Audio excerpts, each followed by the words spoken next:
El Señor esté con ustedes. Proclamación del Santo Evangelio según San Lucas. En aquel tiempo Jesús habló del reino de Dios a la multitud y curó a los enfermos. Cuando caía la tarde, los 12 apóstoles se acercaron a decirle: despide a la gente para que vayan a los pueblos y caseríos a buscar alojamiento y comida, porque aquí estamos en un lugar solitario. Él les contestó: denles ustedes de comer. Pero ellos le replicaron: no tenemos más que 5 panes y 2 pescados, a no ser que vayamos nosotros mismos a comprar víveres para toda esta gente. Eran como 5,000 solo los varones. Entonces Jesús dijo a sus discípulos: hagan que se sienten en grupos como de 50. Así lo hicieron y todos se sentaron. Después Jesús tomó en sus manos los 5 panes y los 2 pescados, y levantando su mirada al cielo, pronunció sobre ellos una oración de acción de gracias. Los partió y los fue dando a los discípulos para que ellos los distribuyeran entre la gente. Comieron todos y se saciaron, y de lo que sobró se llenaron 12 canastos. Palabra del Señor. Siéntense un momentito, por favor. La celebración de hoy está íntimamente relacionada con la de hace 8 días, la celebración de la Santísima Trinidad. Y es que, claro, volvemos otra vez a como decíamos hace 8 días. Nuestro catecismo de la primera comunión nos preparó, si no a entender completamente, a aceptar confiadamente que Jesús está precisamente en la Eucaristía, vivo y presente, que toda su grandeza, su divinidad está allí, en esa apariencia, dice, ¿no?, de pan y de vino, que Él se ha quedado entre nosotros vivo allí, y por lo tanto no solo presencia viva, sino también alimento de vida. Y claro, seguirá siendo misterio en cuanto el cómo y todas aquellas preguntas que desde la lógica y del razonamiento humano puedan surgir. Pero estoy plenamente seguro que todos nosotros, de un modo u otro, sin esa comprensión exhaustiva desde lo lógico, desde lo racional, aceptamos con fe esa presencia y nos beneficiamos de ella. Si no, no estuviéramos acá. Ahora vayamos precisamente al porqué. Ese es lo más importante. ¿Por qué de esa presencia? Hace 8 días hablábamos, ¿no?, cómo Dios, todo lo que crea, todo lo que ha hecho, lo ha hecho de acuerdo precisamente a Él mismo. Él es Trinidad y por lo tanto refleja en ello, refleja esa Trinidad en todo lo que ha creado, especialmente en el ser humano, en la relacionalidad. Una relacionalidad que tiene como fundamento el amor, y el amor que acomuna, el amor que hace felices, el amor que hace precisamente de la vida una vida plena. Por eso mismo poníamos el ejemplo entonces de que esa relacionalidad de Dios en 3 personas distintas es aquello que también Él quiere para nosotros, no como una imposición, sino como un compartir generoso, amoroso. Su felicidad tiene que ser nuestra felicidad, su libertad tiene que ser nuestra libertad, su vida tiene que ser nuestra vida. Hacia eso nos orienta la fe. Y por eso el día de hoy recordamos cómo en realidad San Pablo nos identifica como un solo cuerpo, el cuerpo de Cristo, el cuerpo místico de Cristo. Todos los bautizados, dice San Pablo, formamos ese cuerpo místico de Cristo. Es una unidad, una corporeidad. Y esa corporeidad tiene como fundamento precisamente que en las diferencias de cada uno existe precisamente la necesidad de cada uno. Y esa necesidad se convierte en un donarse generosamente. San Pablo dice: el ojo no le puede decir a la mano no te necesito, ni el pie le puede decir al oído no te necesito.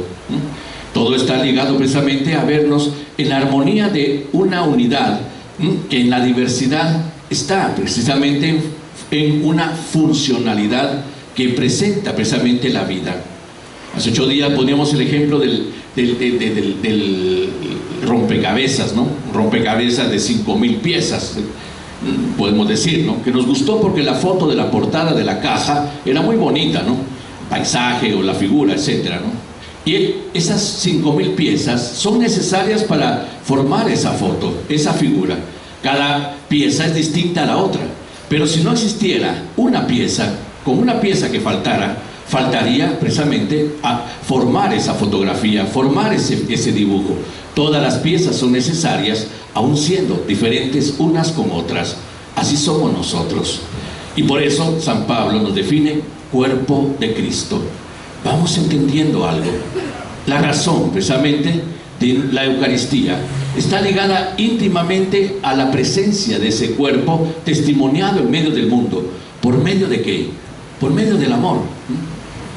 En el recorrido de la última cena, de acuerdo al Evangelio de San Juan, Jesús dice, en determinado momento se quita el manto, se acomoda una toalla y se agacha a lavarle los pies a sus discípulos. Y les dice claramente: ustedes me llaman maestro y señor, y lo soy. Esta es mi dignidad, mi posición delante de ustedes. Pero yo, que soy maestro y señor, me he agachado a lavarle los pies a ustedes. Hagan ustedes lo mismo. Luego instituye el mandamiento del amor. Este es el mandamiento nuevo. Con esto reconocerán que son mis discípulos. Ámense como yo los he amado. Y termina instituyendo la Eucaristía. Lo que hoy escuchamos desde San Pablo, lo que yo he recibido desde San Pablo, ¿no? Las palabras de la Eucaristía que hacen precisamente vivo y presente a Cristo entre nosotros, no desde una memoria que podemos decir un recuerdo, no, de una memoria que hace actual lo que se celebró en ese día. Por lo tanto, entonces, primero está la intención de esa Eucaristía, de ese momento. La intención de ese momento es precisamente generar en nosotros un sentido de amor y de unidad con Jesús que ama. No podemos nosotros entender la Eucaristía sin el amor. Y no podemos entonces tampoco vivir la experiencia de la Eucaristía en la comunión si no estamos disponibles a amar, si no estamos disponibles precisamente a la unidad y a la solidaridad con todos los seres humanos. Hoy el Evangelio de San Lucas narra la multiplicación de los panes y de los peces. Pero en la introducción San Lucas dice: Jesús habló del reino de Dios. Explicó a la gente ese reino de Dios. Y ese reino de Dios tiene una lógica tan distinta al reino de nuestro tiempo, podríamos decir, al reino del tiempo, al reino de la sociedad, al reino del consumismo y del materialismo, al reino del egoísmo. El reino de Dios es distinto. El reino de Dios se evidencia desde una actitud de servicio. Y entonces habló del reino de Dios y curó enfermos. Un servicio, ¿no? Un servicio. Está a disponibilidad de otros. Caía la tarde, los 12 se acercaron a decirle: despide a la gente para que vayan a los pueblos y caseríos a buscar alojamiento y comida. Siempre la salida más fácil, ¿no? Siempre la salida más fácil. Despide a la gente, ¿no? Al final ellos quisieron venir. Ahora que se vayan, no tenemos comida para darles. Y Jesús los asusta: ustedes denles de comer. Ustedes denles de comer. Una frase que trasciende el tiempo de este momento y se convierte precisamente en una constante de la intención de ese reino nuevo de Jesús. Pero ¿cómo vamos a darles de comer? Tenemos 5 panes y 2 pescados nada más, ¿eh? A menos que hipotéticamente compremos comida para todos, pero si solo los varones son como 5.000, ¿no? Jesús les da una muestra de la intención del reino de los cielos. Y entonces dice: haga que se sienten en grupos, etc. Tomó los 5 panes y los 2 pescados, levantando la mirada al cielo, pronunció la acción de gracias, la Eucaristía. Eucaristía es acción de gracias, una acción de gracias a Dios que está siempre disponible al hombre, que está siempre disponible a nosotros. Y entonces multiplica los panes y los peces desde esa generosidad divina que nos hace confiar, que nos hace sentirnos siempre en las manos de un Padre bueno, providente. San Pablo en la carta a los Romanos dice: ¿cómo? Si nos entregó a su propio Hijo, ¿cómo no nos va a dar todo con Él? Por eso nada puede apartarnos del amor de Dios. Y entonces Jesús quiere dar a entender, el Padre, que inaugura en Jesús el reino de los cielos para nosotros, nos muestra el camino de la vivencia de ese reino de los cielos. Interés por los demás, generosidad, ese sentirnos hermanos que podemos compartir. ese amor que se manifiesta precisamente en no permitir que otros pasen necesidad. Bueno, ya les enseñé a hacerlo, ahora hagan ustedes también, denles ustedes de comer. Jesús entenderá que aquellos que se vuelven sus discípulos, porque viven la experiencia de ese reino de los cielos, lo vivirán específicamente desde el amor. Y el amor es compartir, el amor es generosidad. El amor es entonces la forma en que yo no permito que mi hermano o mi hermana pase necesidad, que esté en la soledad, que esté en la tristeza, que esté en el abandono, que esté en la depresión. Yo me preocupo por ellos, como Dios se preocupa por mí. Por eso nos va a decir, ustedes busquen primero el reino de Dios y su justicia. Los demás se les va a dar por añadidura. ¿Confías en que tu Padre Dios se preocupa por ti? Sí, preocúpate por tus hermanos también tú. Y por eso denles ustedes de comer va adquiriendo forma en la mentalidad de la vida cristiana de las primeras comunidades. Nadie pasaba necesidad. ¿Qué es entonces la Eucaristía?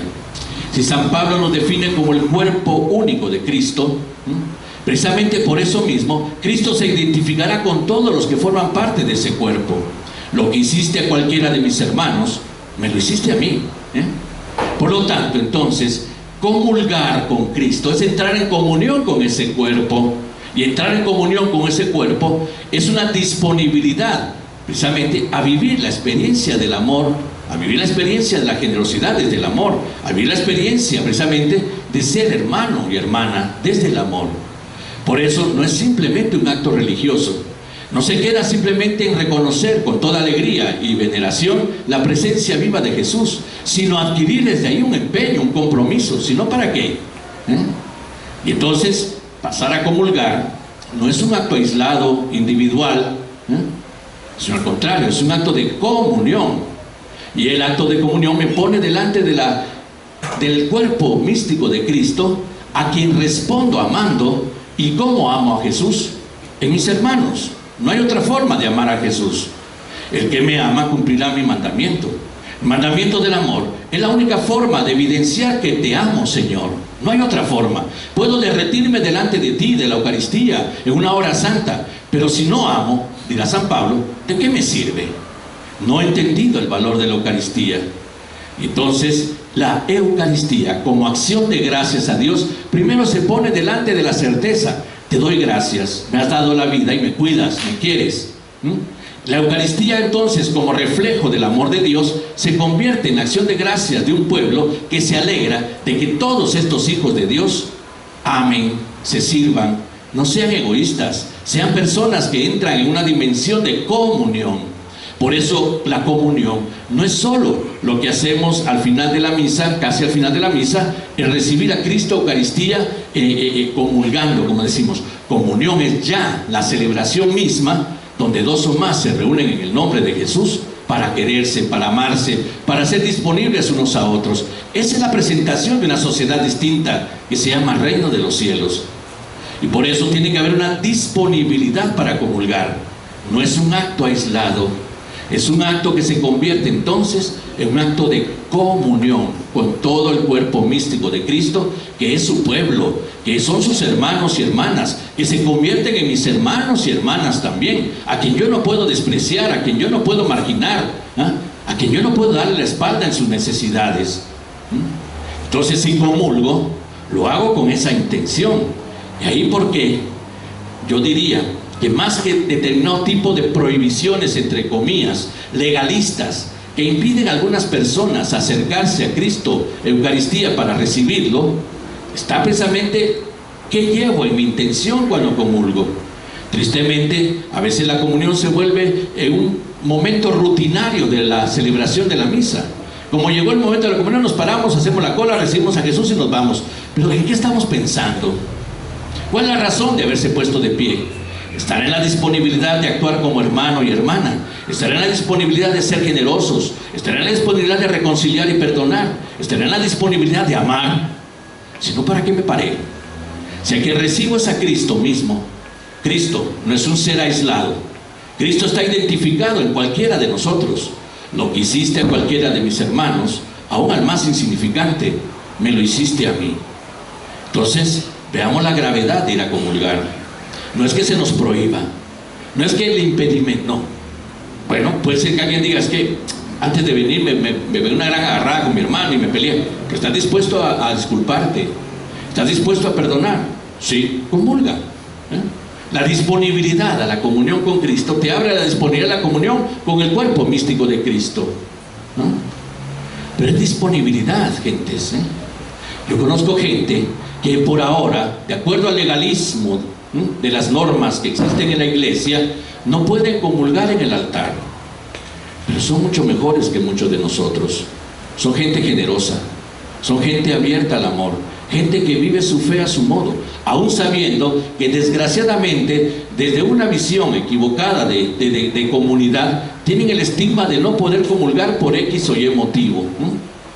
Pero gracias también a que el magisterio del Papa Francisco, ya con los precedentes de Juan Pablo II y Benedicto XVI, pero actuado en mayor evidencia del Papa Francisco, para enojo de un montón de fariseos en la Iglesia Católica, está permitiendo que la comunión eucarística se abra de una manera en que se determine que estas personas, aún teniendo tal vez un impedimento legal, vivan la fe, sean generosos, amen. Ellos tienen más derecho a recibirla que un montón de católicos, dicen en buena posición, ¿no?, dentro de su catolicismo, viven peleando, amargados, malhumorados, ¿no?, viven en el egoísmo, les interesa poco la vida de los demás, ¿no?, dan la espalda a las necesidades de los otros, pero pasan a comulgar, ¿no?, pero pasan a comulgar. ¿No es eso más equivocado todavía? ¿No?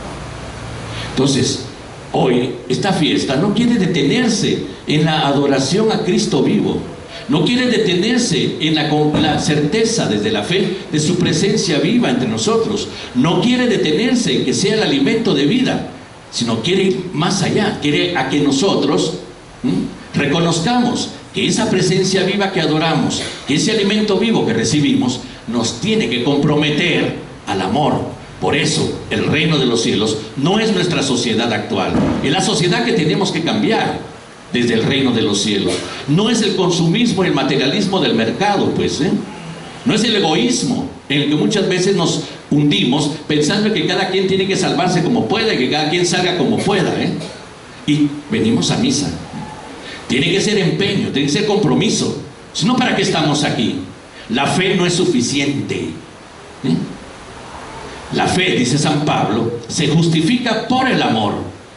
Y San Pablo dirá que más importante que la fe es el amor, porque el amor es el que permanece y da razón a la fe.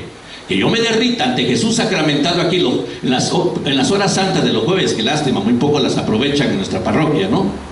Pero que están aquí, y me derrite en oraciones, en alabanzas y un montón de cosas, pero no soy una persona disponible al amor, mejor que ni venga.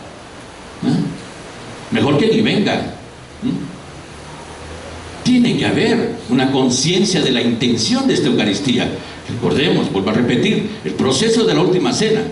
Yo le lavé los pies a ustedes. Ustedes me reconocen en mi dignidad, maestro y señor. No cualquier cosa, por lo menos en la sociedad judía. Pero yo me agaché a lavarle los pies a cada uno de ustedes. Y ustedes tienen que también hacer lo mismo entre ustedes. Por eso les dejo un mandamiento: ámense como yo los he amado. Eso nos justifica más que cualquier oración, que cualquier hora delante de Jesús, donde no tomamos conciencia ni compromiso de ser personas que se identifican en la generosidad del amor. La Eucaristía es amor. Solo así puede explicarse y solo así puede entenderse por qué prefirió quedarse siempre con nosotros, por qué realiza ante nosotros todos los días en la celebración de la misa ese misterio de entrega de vida, que nos ha redimido, que nos ha salvado, que nos da razones a nosotros para entender la vida desde el misterio de Dios, que nos quiere felices y libres, pero que también nosotros contribuyamos a la felicidad de los demás en la generosidad, en el amor recíproco. Ahí está la razón del creer, ahí está la razón de nuestra fe.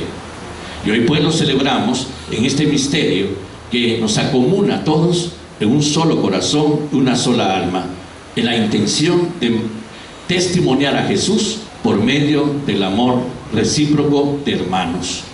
Vamos a confirmar nuestra fe.